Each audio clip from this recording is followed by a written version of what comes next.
Good morning students. Shri C K. Gohil પ્રાથમિક શાળાના digital ક્લાસરૂમમાં ધોરણ 8 વિષય હિન્દી. આપણે લાસ્ટ સેશનમાં પેજ નંબર 10 પર 2 પેરેગ્રાફ પૂર્ણ કર્યા હતા. આજે આપણે આગળ સમજીએ.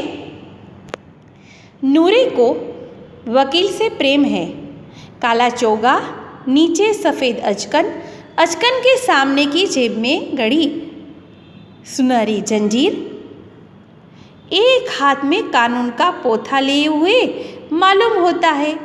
નૂરેને વકીલથી ખૂબ જ લાગણી અને પ્રેમ છે. હવે એ વકીલ કેવો છે તેનું વર્ણન છે. કાળા કલરનું પેન્ટ પહેરેલું છે, એટલે કે કાળા કલરનું ઉપર સરસ મજાનું કોટ છે, નીચે સફેદ કલરનું અચકન એટલે કે લેંગો છે. અચકનની ઉપર જ એટલે કે કોટના સામેના જ ખીચામાં એક સોનેરી કલરની ચેન છે. એક હાથમાં કાનૂનના ચોપડાના પોથા લઈને ઊભો છે. લાગે એવું જ છે કે અભી કિસી અદાલત મેં જીરહ યા બહસ કિએ ચલે આ રહા હો. હમણાં એવું જ લાગે છે કે કોઈ અદાલતમાં આવી અને તરત જ જીરહ એટલે દલીલ, કોઈ દલીલ અદાલતમાં જઈ અને ત્યાંથી કોઈનો કેસ લડી દલીલ કરી અને બારે આવી રહ્યો છે. ये सब दो दो पैसों के खिलौने हैं. આ તો બધા 2 રૂપિયાના પૈસાના જ રમકડા છે. हामिद के पास कुल 3 पैसे हैं. हामिद પાસે તો 3 જ પૈસા છે. इतने महंगे खिलौने कैसे ले? આટલા મોંઘા રમકડા કેમ લે? खिलौना कहीं हाथ से छूट पड़े तो चूर चूर हो जाएगा. એવું વિચારી રહ્યો છે હામિદ કે આટલા મોંઘા રમકડા હું કેમ લઉં, અને જો રમકડા માટીના છે અને જો તે નીચે પડે તો બધા જ એના ચીથડા એટલે કે ભૂકો થઈ જાય. જરા પાણી પડે તો સારા રંગ ગુલ જાય. જો માટીના રમકડા છે તેના ઉપર પાણી પડે તો એ બધા જ કેવા થઈ જાય, એના રંગ નીકળી જાય છે. ऐसे खिलौने किस काम के? આવા રમકડા શું કામના? ઉन्हें लेकर वह कहाँ जाएगा, क्या करेगा? આવા રમકડા લઈ અને હું શું કરીશ? એટલે હામિદ પોતાના બાલ સહજ મનને વાળી લે છે. ખિલોનો કે બાદ મીઠાઈયાં આતી હૈ. રમકડા પછી કોનો વારો આવે છે? મીઠાઈનો વારો આવે છે. કિસીને રેવડિયા લી હૈ, કિસીને ગુલાબ જામુન, કિસીને સોન હલવા. કોઈકે તો રેવડી લીધી. હવે કે છે રમકડા પછી વારો કોનો આવ્યો? મીઠાઈનો. મીઠાઈ લીધા બાદ હવે તો મીઠાઈમાં લે છે રેવડી, ગુલાબ જામુન લે છે, કોઈક તો સોન હલવો પણ લે છે. મજે સે ખા રહે હૈ. બધા બાળકોએ ખરીદી અને ખૂબ મજાથી ખાઈ રહ્યા છે. હામિદ બિરાદરી કે પૃથક હૈ. બિરાદરી એટલે એ જે પોતાના આખા વિસ્તારમાં એ સાથે પોતાના ઝુંડમાં આવ્યો હોય છે ને, પોતાના મિત્રો સાથે, એના તરે પૃથક એટલે અલગ, એનાથી એ અલગ જ છે. અભાગે કે પાસ 3 પૈસે हैं. કેવો ભાગ્ય વગરનો છે કે એના પાસે ખાલી 3 જ પૈસા છે. ક્यों નહીં કુછ લેકર ખાતા?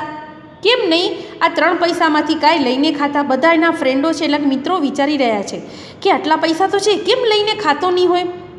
લલચાઈ આંખો સે સબકી ઓર દેખતા હૈ.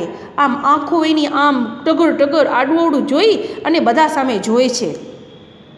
મીઠાઈ કે બાદ કુછ દુકાને લોહે કી ચીજો કી હૈ. મીઠાઈ પછી વારો આવે છે, આગળ જતાં જતાં ઘણી બધી દુકાનો આવે છે અને એમાં લોખંડની બધી વસ્તુઓ પડેલી છે, એની દુકાનો શરૂ થાય છે. કુછ ગિલટ ઓર કુછ નકલી ગહનોं કી.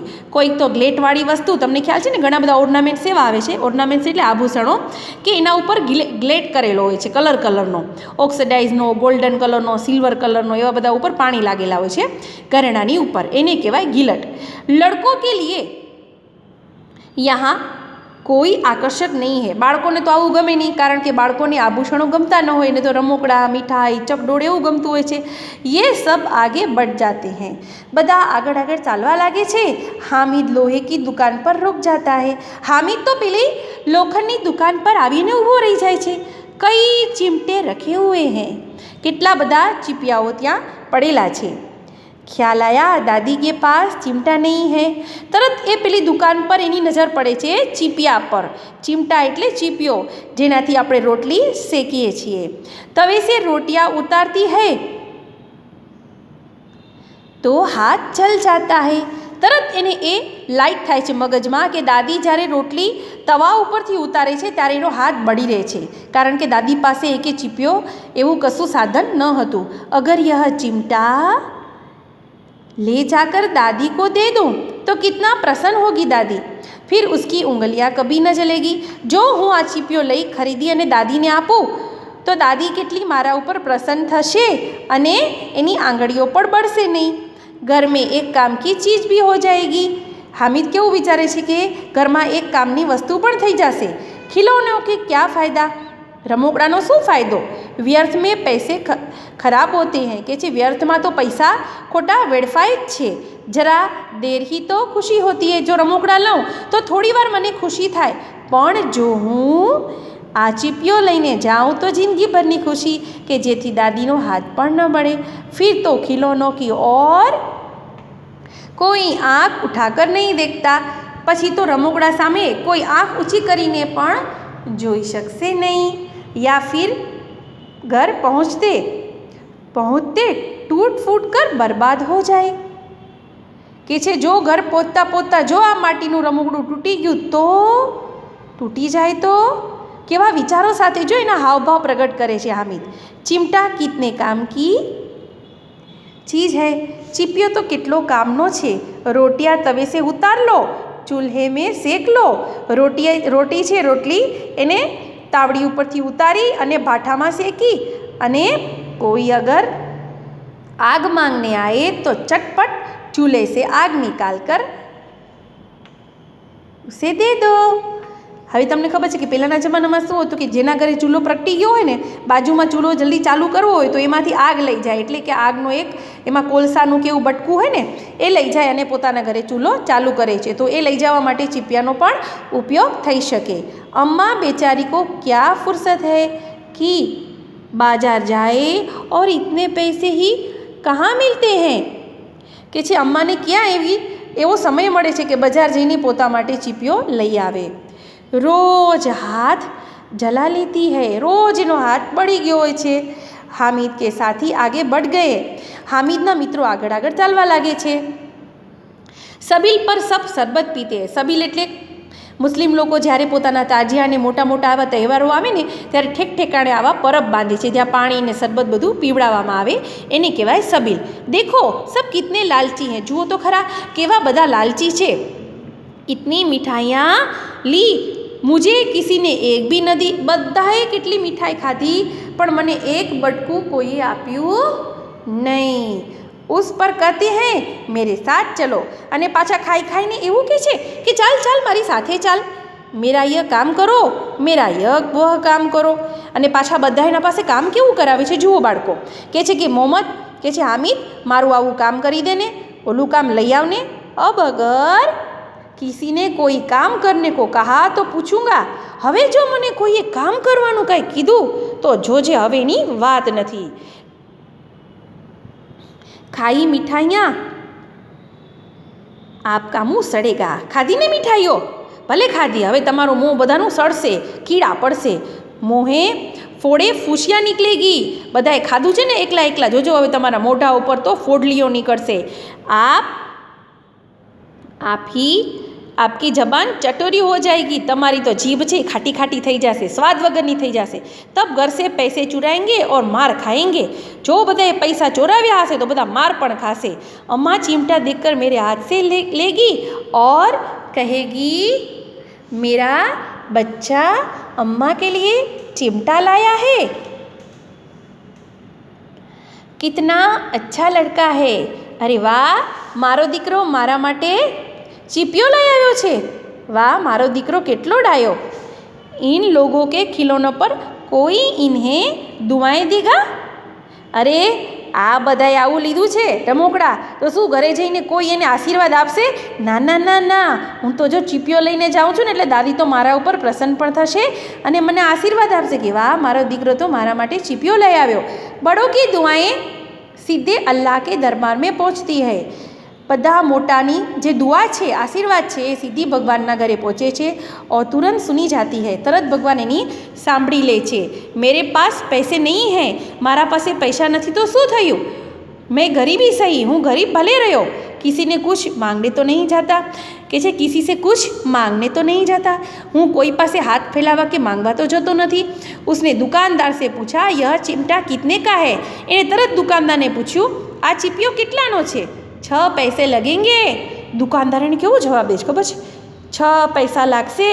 हामिद का दिल बैठ गया, फिर भी बोला ठीक ठीक बताओ. હામિદનું હૃદય 6 પૈસા સાંભળી અને તો બેસી જાય છે, આમ એના હૃદયમાં આમ ધબકારા વધી જાય છે, પણ કહે છે બોલ ઠીક ઠીક બતાવને હવે કેટલાનો છે? ઠીક ઠીક 5 पैसे लगेंगे. પછી કહે છે લે તો 5 પૈસા લઈશ. લેતા હે તો લે લો, નહીં તો ચલતી બનો. જો તારે લેવો હોય તો ઊભો રહે, નહીંતર અહીંયાથી ભાગતો બન. હામિદને કલેજા મજબૂત કરકે કહા. હામિદે પોતાનું હૃદય કડક કરીને કીધું કે 3 पैसे लोगे. तरत दुकानवाला ने कहे कि 3 पैसा लईश. और वह आगे बढ़ गया ताकि दुकानदार की भड़किया न सुने. એટલે તરત બોલી 3 पैसा લેશો એવું તરત બોલી અને તરત દોડતો આગળ નીકળી જાય છે. લેકિન દુકાનદાર ને ભુડકિયા નહીં દી. એટલે દુકાનદાર આમ તેમ બોલતો નથી. ભડકિયા એટલે આમ તેમ બોલવું, જેવા તેવા શબ્દો બોલવા. बुलाकर चिमटा दे दिया. એને બોલાવી અને ચીપિયો એને આપી દે છે. હામિદને ઉસે ઇસ તરહ કંધે પર રખા. હવે જોજો બાળકો, આમાં ચીપિયાનું વર્ણન બતાવ્યું છે. એણે પોતાના ખભા પર પેલો ચીપિયો રાખી માનો બંદૂક હે, લાગે છે કે આ તો હામિદની બંદૂક છે. ફિર શાન સે અડકતા હુઆ સંગીઓ કે પાસ ગયા. પછી એ લઈ અને એના સાથીઓ પાસે આગળ ચાલવા લાગે છે. મોસીનને હસકર કહા. મોસીને તો હસીને કીધું વહ ચીમટા કેવો લાયા બુદ્ધુ. એટલે તરત જ કહેશે મોસીને કે બુદ્ધુ આ ચીપિયો શું લાવ્યો? इसका क्या करोगे? કહે છે કે આનું તો શું કરીશ? હામિદને ચીમટે કો જમીન પર પટકર કહા. હામિદે તરત જ પોતાના ચીપિયાને જમીન ઉપર પછાડ્યો અને કીધું જરા આપના બિસ્તી તો જમીન પર ગિરાવો. સારી પસલિયાં ચૂર ચૂર હો જાएंगी बच्चों की. કે તારા બિસ્તીને તું જમીન પર તો રાખ, તો હમણાં જ એની એકો એક પાંસળીઓ છે તૂટીને કટકા થઈ જશે. મહમૂદ બોલા તો યહ ચીમટા કોઈ ખિલોના હે. ત્યાં તો મહેમૂદ એને સામે કહે છે કે શું આ ચીપિયો કાંઈ તારો રમકડું છે? ત્યારે હામિદ એને કહે છે ખિલોના ક્यों નહીં હે, અભી કંધે પર રખા તો બંદૂક હો ગઈ. એ કે આ રમકડો નથી તો શું છે? કે જો ખભા ઉપર રાખીને તો બંદૂક થઈ ગઈ, હાથ મેં લે લિયા તો ફકીરો કા ચિમટા હો ગયા. તમને ખબર છે ઘણીવાર સાધુ સંતો ફકીરો છે એ ચીપિયો લઈને વગાડતા વગાડતા ફરતા હોય છે. એટલે એ જો હાથમાં પકડી લીધું તો ફકીર બની ગયા. ચાહું તો ઇસસે મંજરી કા કામ લઈ શકતા હું. હવે જો હું ધારું ને તો હું આને વગાડી વગાડીને મંજરી જેવો અવાજ પણ કાઢી શકું. એક ચિમટા જમા દઉં તો તુમ લોગો કી સારે ખિલોનો કી જાન निकल जाएगी. जो एक मारो लोखंडનો ચીપિયો તમારા માટીના રમકડા ઉપર મારું ને તો તમારા બધાના રમકડાના कटका થઈ જશે. तुम्हारा खिलौना कितना ही जोर लगाए मेरे चिमटे का बाल भी बाका नहीं कर सकते. तारा चीपियो છે એ મારા બંદૂક સામેનું કાંઈ પણ ચાલશે નહીં. यह बहादुर शेर है मेरा. આ તો મારો સિંહ જેવો છે. सिम्मी ने खंजरी ली थी. प्रभावित होकर बोला मेरी खंजरी से बदलोगे. सिम्मीએ તો ખંજરી લીધી હતી અને એમ કહે છે કે આ લે તું ખંજરી રાખને મને ચીપિયો દે થોડી વાર. 2 આને કી હૈ, 2 જાનાને લીધી છે. તો બાળ મિત્રો, અહીં સુધી આજે આપણે પાઠ ભણ્યા. આપણે નેક્સ્ટ લેક્ચરમાં આગળ ભણીશું અને પાઠ તમારે શાંતિથી વાંચવાનો સમજવાનો છે. શબ્દો ન સમજાય તો આગળ મને આમાં પૂછી શકો છો. અને આપેલા પ્રશ્નો એટલે કે મેં તમને આમાં એક વાર્તાના મુદ્દા આપ્યા છે, એ મુદ્દા દ્વારા તમારે રફ નોટમાં વાર્તા બનાવવાની છે અને મને ફોટો મોકલવાનો છે. જાતે જ તમારા સ્વયં એટલે તમારા માઇન્ડથી જ વાર્તા બનાવજો. ઓકે બાળકો, આવજો. આપણે નેક્સ્ટ લેક્ચરમાં મળીશું.